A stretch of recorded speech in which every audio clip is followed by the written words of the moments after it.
요한복음에는 나는 무엇이다 하시는 예수님의 자기 선언이 7가지가 있다고 했습니다.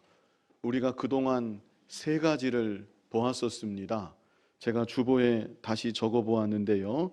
먼저는 나는 생명의 떡이다. 예수님 이런 말씀을 하셨고요. 또 나는 세상의 빛이다.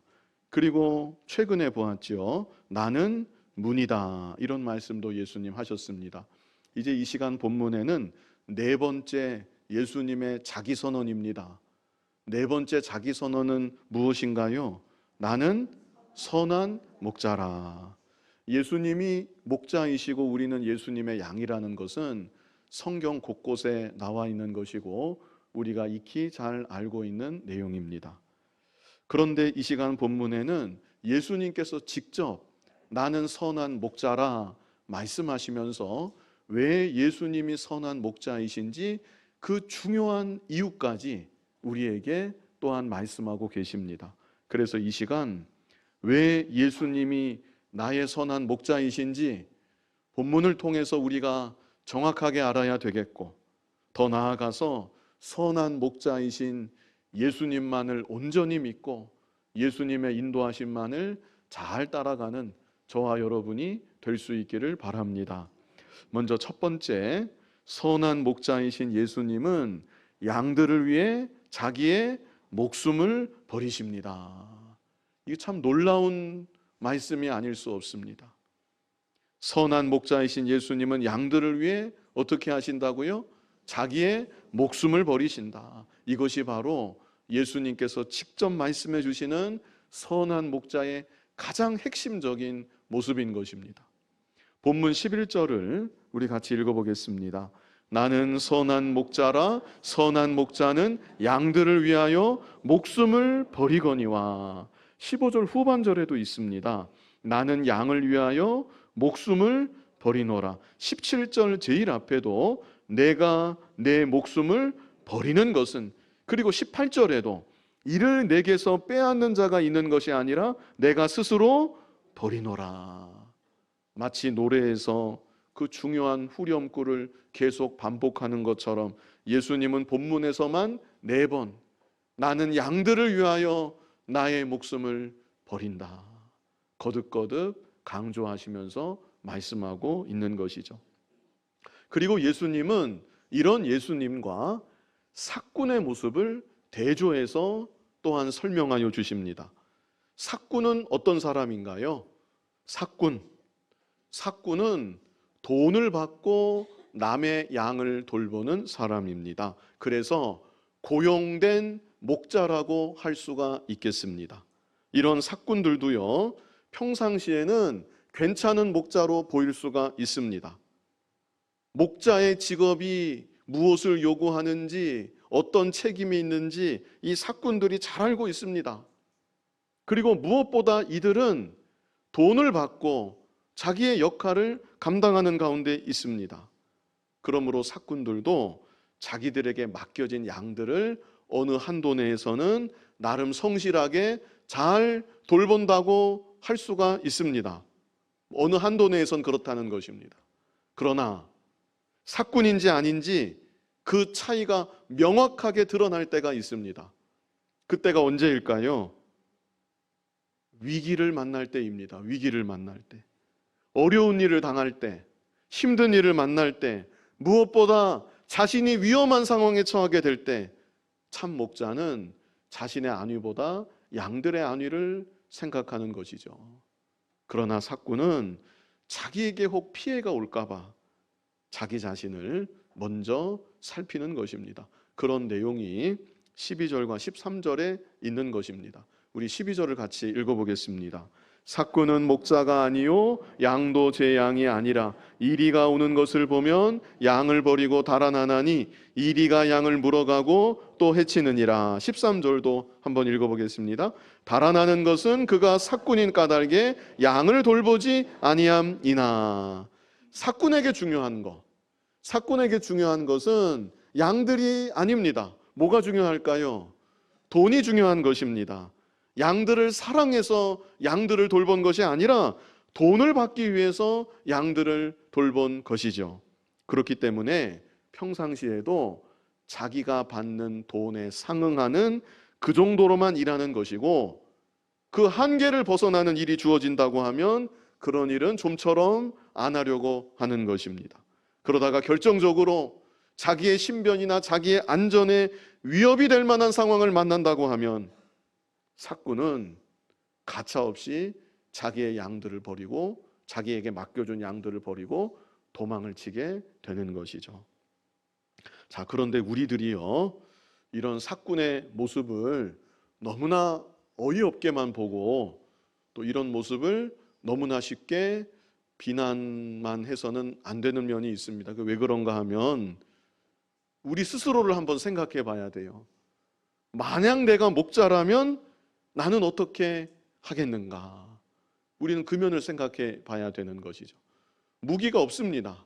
총이 있는 것도 아니고 칼이 있는 것도 아니고 덩그러니 막대기 하나 들고 양들과 함께 푸른 풀밭을 거닐고 있었는데 갑자기 늑대 한 마리가 나타났다.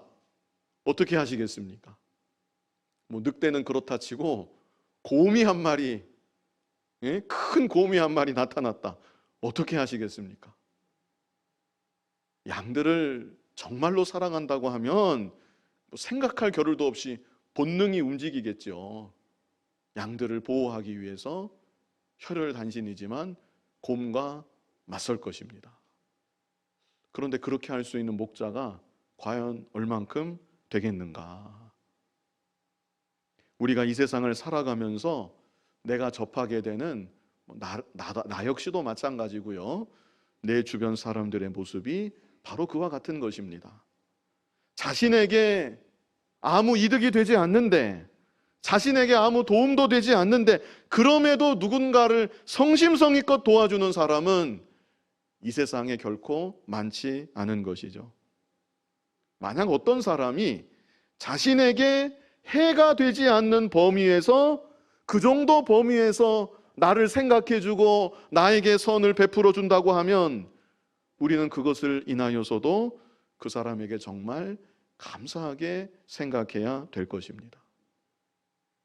하물며 자신이 당장 손해를 보면서까지, 자신의 신변에 큰 위협을 당하면서까지 나를 도와주는 사람, 나를 위해 주는 사람, 그런 사람을 일생을 두고 내가 과연 몇 사람이나 만날 수 있겠는가? 그런데 예수님은 양과 같은 나를 위해서 자기의 생명을 버리신다는 것입니다. 그저 조금 손해보시고 어느 정도 해를 받으시는 그 정도가 아닌 것이죠. 나를 사랑하사 나를 위하여 자기 자신을 다 내어주시는 우리 주님이신 것입니다. 그래서 나에게 참 생명을 주시고 영원한 복을 주시고 이제도 나를 가장 바른 길로, 가장 복된 길로 인도하여 주시는 주님이신 것입니다. 이렇게 양을 위해서 자기 자신을 다 내어놓는 목자, 이 세상 어디에 누가 있겠냐는 것입니다. 아무 데도 없습니다. 그래서 우리말에는, 우리말 성경에는 표현할 수 없는 부분이지만, 나는 선한 목자라, 양의 문도 마찬가지였습니다. 나는 선한 목자라 예수님 말씀하셨을 때 선한 목자 앞에는 정관사 더가 있습니다. 오직 예수님만이, 예수님 한 분만이 우리의 선한 목자이시라는 것입니다. 이 시간 분명하게 아시고 마음에 꼭 새겨두시기 바랍니다. 그 누구도 아닙니다. 그 어떤 것도, 이 세상의 그 어떤 아무것도 아닙니다. 오직 예수님만이 나를 사랑하사 나를 위하여 죽으셨고, 오직 예수님만이 다시 살아나셨고 지금도 살아계시고, 오직 예수님만이 나를 가장 바른 길로, 가장 복된 길로, 영원한 생명길로 인도하여 주시는 나의 유일하신 선한 목자이신 것입니다. 베드로전서 2장 22절로 25절, 우리 뜻을 생각하면서 우리 22절로 25절까지를 같이 읽어보겠습니다.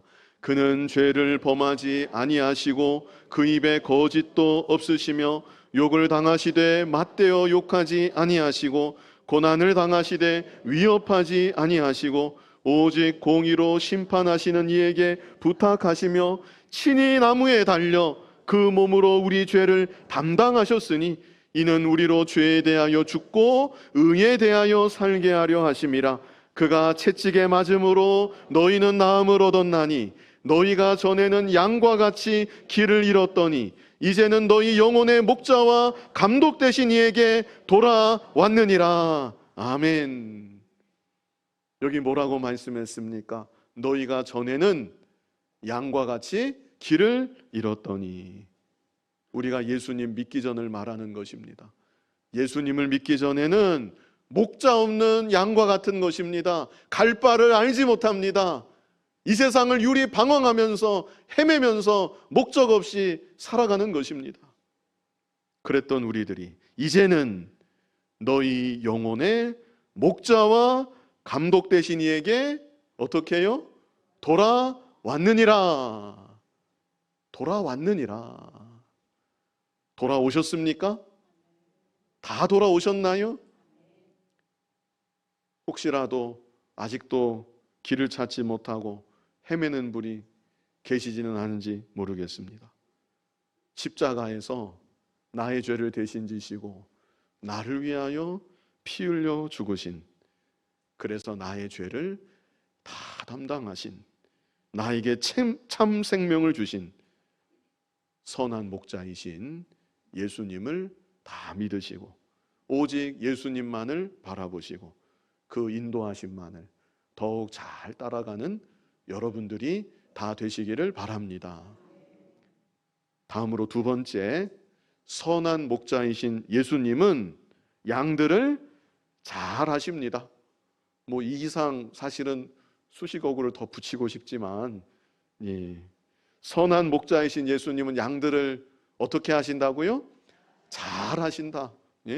정말 잘 하시는 목자이신 예수님이십니다. 그 근거가 어디에 있는가 하면 본문 14절로 15절입니다. 우리 14절로 15절을 같이 한번 읽어보겠습니다. 나는 선한 목자라. 나는 내 양을 알고 양도 나를 아는 것이 아버지께서 나를 아시고 내가 아버지를 아는 것 같으니 나는 양을 위하여 목숨을 버리노라. 이 말씀을 잘 보시기 바랍니다. 14절에 나는 선한 목자라 또 말씀하시고 나는 내 양을 알고 양도 나를 아는 것이, 그리고 다음에 뭐라고 하셨습니까? 아버지께서 나를 아시고 내가 아버지를 아는 것 같은. 이게 무슨 뜻입니까?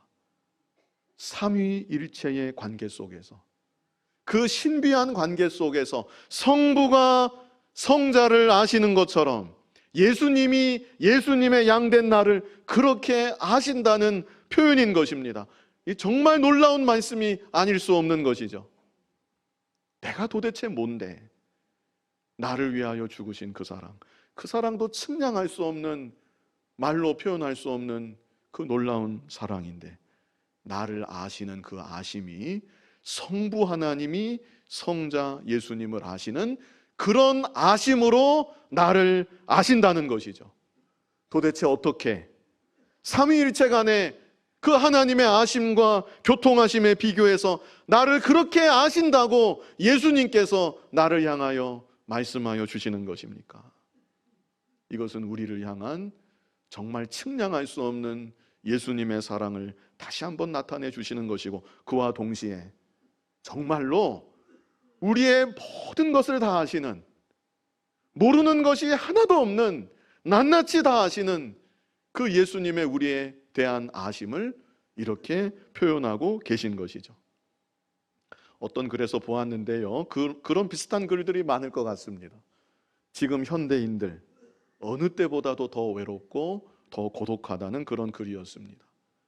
전화기며 인터넷이며 SNS며 수많은 통신 매체가 발달해서 다 들고 다니고 있음에도 불구하고 정작 내 마음을 털어놓고 내 속에 있는 것을 얘기할 수 있는 상대, 내 마음을 정말 알아주고 이해해주는 상대 좀처럼 만나지 못한다는 것이죠.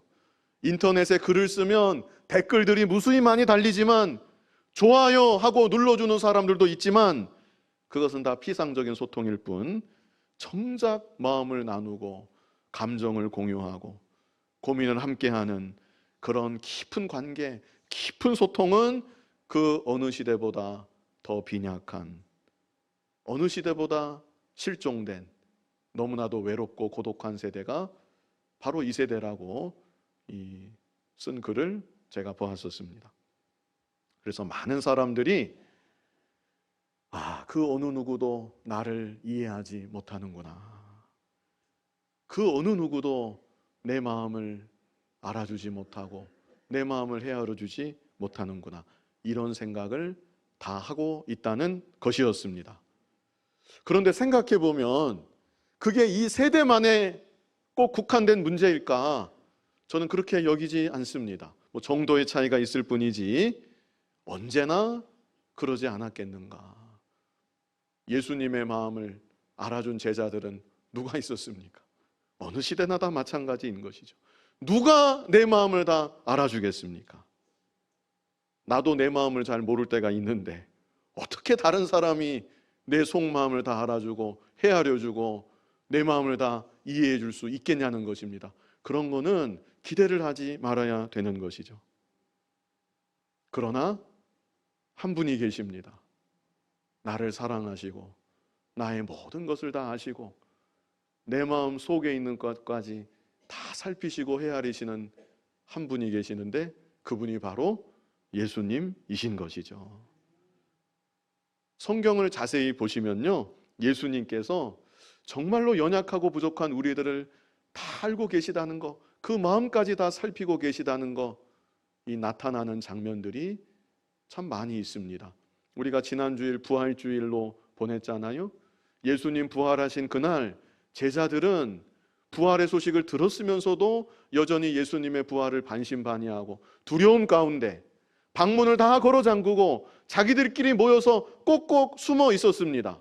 그런데 그들 가운데 부활하신 예수님께서 호련히 나타나시면서 하셨던 첫 번째 말씀이 무엇이었나요? 너희에게 뭐가 있을지어다? 평강이 있을지어다. 너희에게 평강이 있을지어다. 왜 그런 말씀을 하셨을까요? 제자들 마음에 뭐가 있음을 아시고 두려움이 있음을 아시고 제자들 속에 두려워하는 마음, 불안해하는 마음이 있음을 예수님께서 아시고 너희에게 평강이 있을지어다 말씀하셨던 것이죠. 두려워하는 마음만 아시겠습니까? 우리 안에 걱정하는 마음, 불안해하는 마음, 초조해하는 마음, 표현할 수 없는 너무나도 복잡하고 혼란한 마음, 예수님은 우리의 마음을 다 아시는 것입니다. 내 마음을 다 아시는 예수님, 내 마음을 아실 뿐 아니라 내 마음을 체휼하여 주시는 예수님. 히브리서 4장 15절에 그랬습니다. 우리 같이 한번 읽어보겠습니다. 우리에게 있는 대제사장은 우리의 연약함을 동정하지 못하시리가 아니요 모든 일에 우리와 똑같이 시험을 받으시니로되 죄는 없으시니라. 여기 그랬죠? 우리의 연약함을 동정하지 못하시리가 아니요, 과거 개역 한글에는 이 부분을 체휼하지 못하시리가 아니요 그랬었던 것으로 기억합니다. 이것은 쉽게 말해서 우리를 공감해 주신다는 것입니다. 어떻게 해주신다고요? 공감해 주신다. 이거 놀라운 말씀입니다. 지극히 높으신 예수님께서 낮고 천한 이 세상에 살아가고 있는 나, 어찌 보면 별로 고상하지 않은 고민 속에 살아가고 있고 예수님 보실 때에는 문제도 아닌 것으로 문제시하는 그런 나, 그런데 예수님께서는 그런 나의 마음까지도 아무것도 아닌 것으로 치부하지 아니하시고 나의 마음을 공감해 주시는 주님이시라는 것입니다. 이사야 49장 14절도 우리 같이 한번 읽어보겠습니다. 오직 시온이 이르기를 여호와께서 나를 버리시며 주께서 나를 잊으셨다 하였거니와. 이런 일을 혹시 만날 때가 있습니다. 주님이 나를 잊으신 것 같은, 주님이 내 마음을 아예 모르시는 것 같은, 나의 형편과 사정을 공감해 주시지 않는 것 같은 그런 시련과 아픔을 우리가 인생 가운데 당할 수도 있는 것이죠. 그런데 이런 하나님의 백성들을 향하여 또 이렇게 말씀하십니다. 우리 15절 같이 읽어보겠습니다. 여인이 어찌 그 젖먹는 자식을 잊겠으며 자기 태에서 난 아들을 긍휼히 여기지 않겠느냐.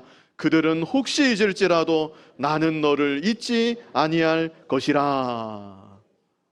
우리 인간의 사랑 중에 어머니의 자식 사랑만큼 더 크고도 고귀한 사랑은 없다고 우리가 보통 그렇게 다 알고 있죠. 그래서 여기 말씀하기를 여인이 어찌 그 젖먹는 자식을 잊겠느냐. 자기 태에서 난 아들을 어떻게 그 엄마가 긍휼히 여기지 않겠느냐. 하나님께서 이렇게 반문하시죠. 그런데 그 다음이 더 중요한데요. 그 다음에 뭐라고 하세요? 그들은 혹시 잊을지라도, 어머니가 자기 자식을 얼마나 사랑하지만 어머니가 자기 자식을 잊어버리는 일은 있을지라도 나는 너를 잊지 아니할 것이라. 이렇게 우리에게 말씀해 주십니다. 우리를 결코 잊지 아니하시는 주님, 언제나 나를 보고 계시고 나의 마음을 다 알고 계시고 나의 모든 형편과 사정을 공감해 주시는 예수님, 나에게는 오직 예수님 밖에는 없는 것입니다. 나의 모든 것을 다 아시고 나를 돌보시는 선한 목자이신 예수님, 예수님만을 더욱 온전히 믿고 예수님만을 더욱 의지하고 그 인도하심만을 더욱 잘 따라가는 저와 여러분이 될 수 있기를 바랍니다. 마지막 세 번째는요, 선한 목자이신 예수님은 우리의 들지 아니한 다른 양들도 인도하십니다. 여기서 우리는 양의 우리를 말하는 거예요. 지금 현재는 우리에 있지 않지만 밖에 있는 다른 양들도 인도하시는 선한 목자이시라는 것입니다. 이것은 앞으로의 예수님의 계획, 그리고 제자들이 감당해야 될 사명까지도 깨우쳐주고 계시는 말씀입니다. 우리 본문 16절 같이 읽어보겠습니다.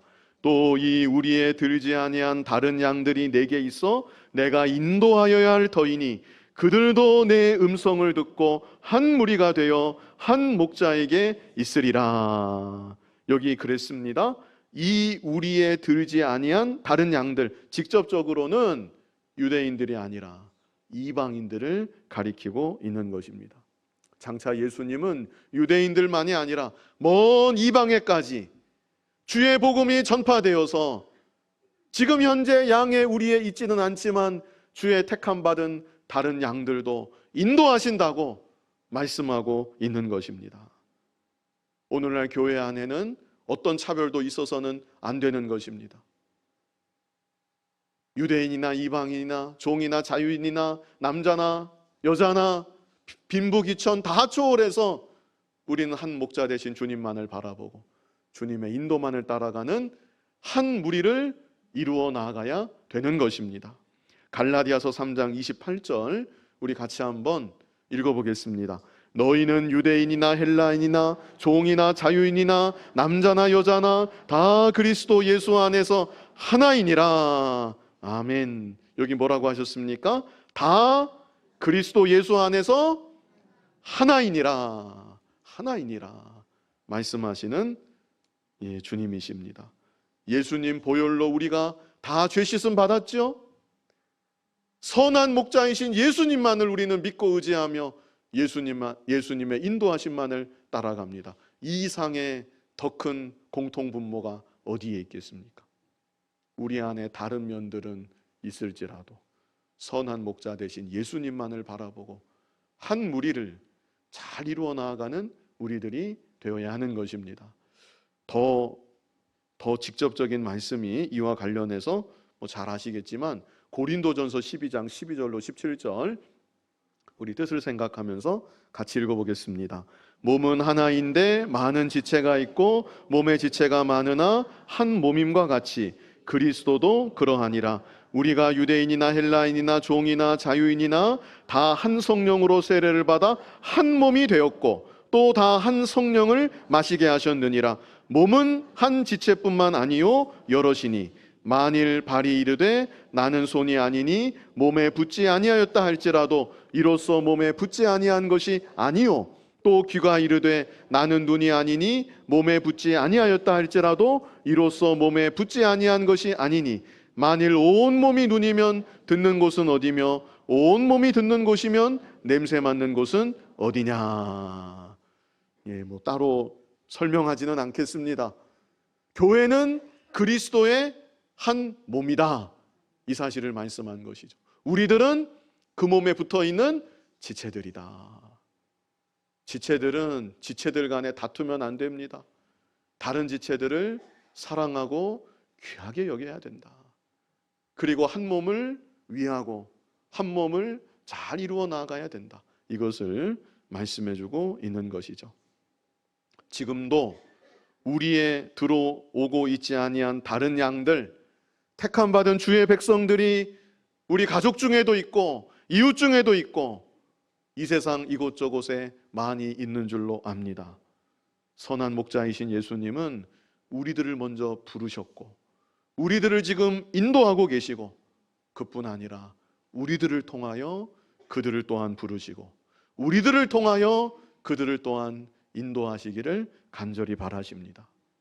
십자가와 부활의 복음을 가는 곳마다 힘써 전함으로 우리의 들지 아니한 다른 양들을 부르시는 주님의 이 귀한 일에 쓰임을 받으시고, 그뿐 아니라 이미 우리 안에 함께 머물러 있는 지체된 다른 이들을 더욱 사랑하고 더욱 귀히 여기며 그리스도의 한 몸을 잘 이루어 나아가는 여러분들이 다 되시기를 바랍니다. 이제 본문으로 돌아와서, 아직 좀 남았습니다. 본문으로 돌아와서 17절과 18절에는 예수님의 십자가와 부활을 강조하시면서 예수님 말씀을 이제 18절까지로 끝맺음하고 계십니다. 우리 17절을 같이 읽어보겠습니다. 내가 내 목숨을 버리는 것은 그것을 내가 다시 얻기 위함이니 이로 말미암아 아버지께서 나를 사랑하시느니라. 자, 이것은 예수님의 십자가와 예수님의 부활을 의미하고 있는 것이죠. 또 중요한 것은 예수님의 억지로 이것을 하시는 게 아니라는 겁니다. 자발적으로 기쁨으로 이 일을 감당하시는 것이고, 그러므로 성부께서 성자를 사랑하신다는 그런 의미인 것이죠. 우리 18절 같이 읽어보겠습니다.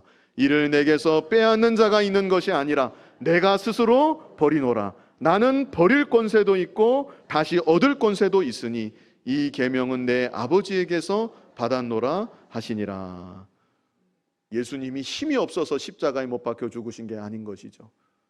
버릴 권세도 있고 다시 얻을 권세도 있으신 예수님, 우리를 위해 또 성부의 뜻에 순종하시면서 우리를 위해 죽으셨고 다시 살아나신 주님이신 것이죠.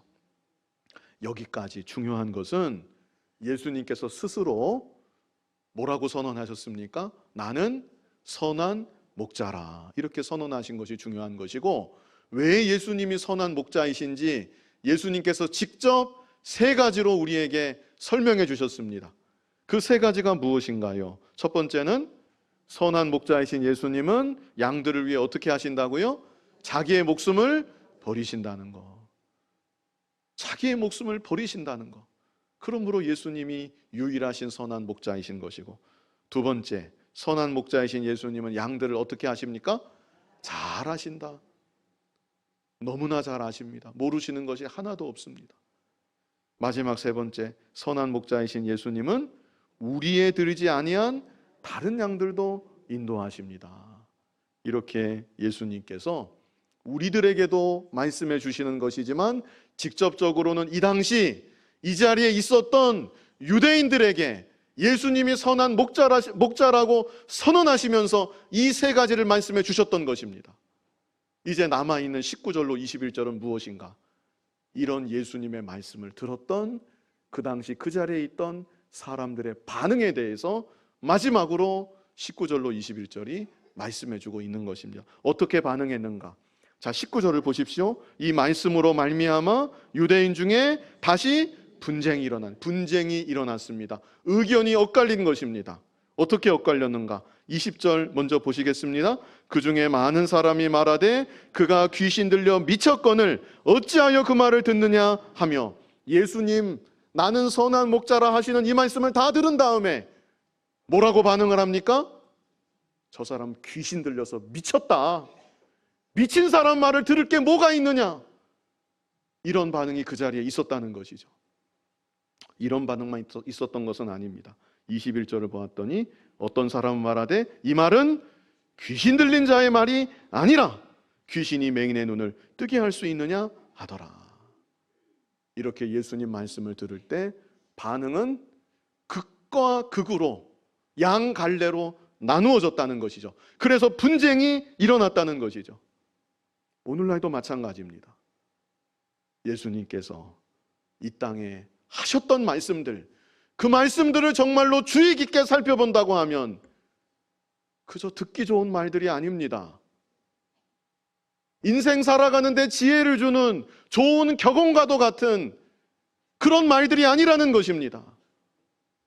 이 땅에 우리와 같은 모습으로 30여 년을 계셨던 유대 땅의 예수, 그분이 남겼던 말씀들로 보건대 귀신 들려 미쳤든지 정신병자였든지 아니면 그분 하셨던 말씀처럼 우리를 사랑하사 우리의 죄를 대신 지시고 십자가에 못 박혀 죽으셨고 3일 만에 다시 살아나셨고 지금도 살아계시고 우리의 모든 것을 알고 계시고 우리를 인도하시는, 영원토록 인도하시는 선한 목자이시든지 둘 중에 하나인 것입니다. 여러분은 어느 길로 가시겠습니까? 선한 목자이신 예수님을 믿으시고 예수님의 인도하심만을 따라서 일생을 살아가는 여러분들이 다 되시기를 간절히 바랍니다. 선한 목자이신 예수님께서 우리의 죄를 대신 지시고 십자가에 못 박혀 죽으심으로 말미암아 우리의 죄를 담당하여 주시고 우리에게 참 생명, 영원한 생명을 주시며 우리의 모든 형편과 사정을 다 아시고 이제도 살아계시사 우리를 가장 바른 길로, 가장 복된 길로 인도하여 주심을 감사합니다. 선한 목자이신 예수님을 온전히 믿고 바라보며 목자이신 주님의 음성만을 따라서 믿음의 길을 걸어가는 우리들 모두가 되게 하여 주시옵소서. 예수님 이름으로 기도하옵나이다. 아멘.